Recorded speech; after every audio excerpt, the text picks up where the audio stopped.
Assalamualaikum warahmatullahi ta'ala wabarakatuh. Alhamdulillahi rabbil alamin. Assalatu wassalamu ala asyrafil anbiya'i wal mursalin Sayyidina Muhammadin wa ala alihi wa sahbihi ajma'in. Selamat berjumpa kembali dengan Raw Studio 1212 channel.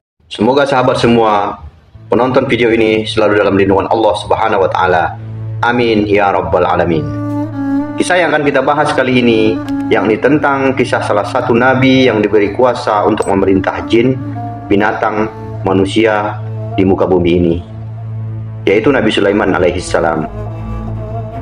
Kali ini Nabi Sulaiman meminta kepada Allah subhanahu wa ta'ala untuk diberi kuasa menangkap dan memenjarakan seluruh iblis yang ada di dunia ini. Allah sebenarnya ingin memberi pelajaran kepada Nabi Sulaiman alaihissalam. Maka dari itu Allah subhanahu wa ta'ala pun memenjarakan dan menangkap seluruh iblis yang ada di muka bumi ini di bawah kendali Nabi Sulaiman alaihissalam. Kira-kira mampukah Nabi Sulaiman alaihissalam? Lalu apa sebenarnya pelajaran yang ingin Allah berikan kepada Nabi Sulaiman? Ikuti kisah ini sampai selesai. Sahabat Raw Studio, kisah Nabi Sulaiman saat dunia tanpa iblis.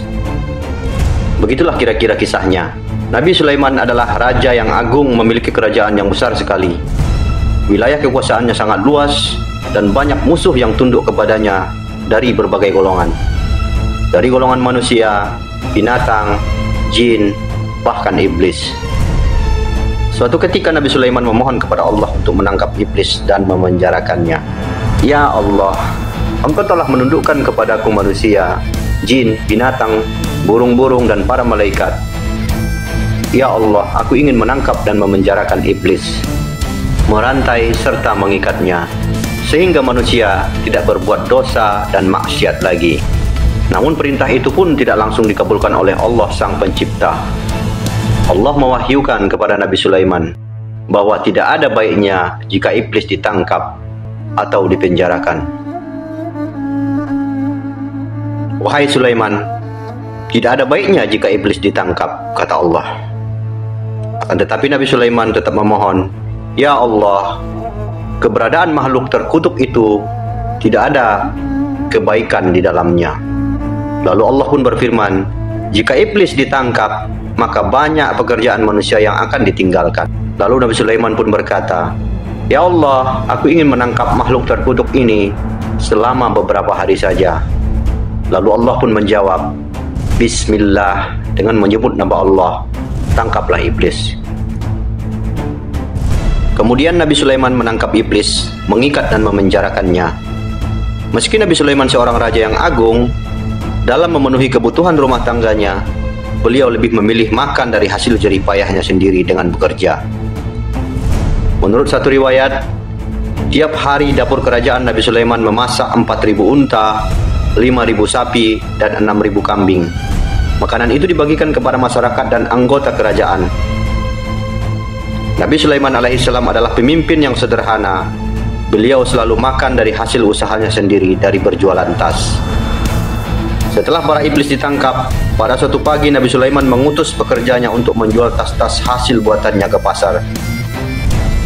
Namun ternyata pasar tutup semua dan tidak ada yang berjualan pada hari itu. Lalu mereka memberitahu hal itu kepada Nabi Sulaiman.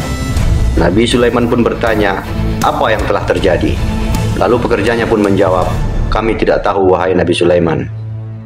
Maka pada malam itu Nabi Sulaiman tidak makan dan hanya minum air saja. Sahabat Raw Studio, hari berikutnya anak buah Nabi Sulaiman alaihissalam kembali menuju pasar hendak menjual tas-tas produksi Nabi Sulaiman. Ternyata kembali mereka mendapati pasar masih sepi seperti kemarin. Pasar masih tutup, bahkan yang paling mirisnya, orang-orang menuju kuburan, mengingat kematian, menangis, dan meratap. Mereka sibuk mempersiapkan bekal menuju ke akhirat tanpa memperdulikan lagi keindahan duniawi. Nabi Sulaiman pun terheran-heran dengan sikap masyarakat pada waktu itu.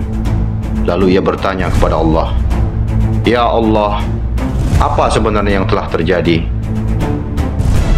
Kenapa orang-orang tidak bekerja mencari nafkah? Lalu Allah mewahyukan kepada Nabi Sulaiman alaihissalam, Wahai Sulaiman, engkau telah menangkap para iblis, sehingga akibatnya manusia tidak bergairah mencari nafkah. Bukankah sebelumnya aku telah katakan kepadamu bahwa menangkap iblis tidak mendatangkan kebaikan. Setelah mendapatkan jawaban dari Allah Subhanahu wa taala, maka Nabi Sulaiman segera melepaskan iblis dari penjara. Keesok harinya, orang-orang kembali ke pasar. Mereka membuka kiosnya masing-masing. Sahabat Raut Studio, dari kisah tadi kita bisa mengambil hikmah bahwa semua ciptaan Allah Subhanahu wa taala sudah barang tentu memiliki fungsi masing-masing dan hanya Allah lah yang mengetahui.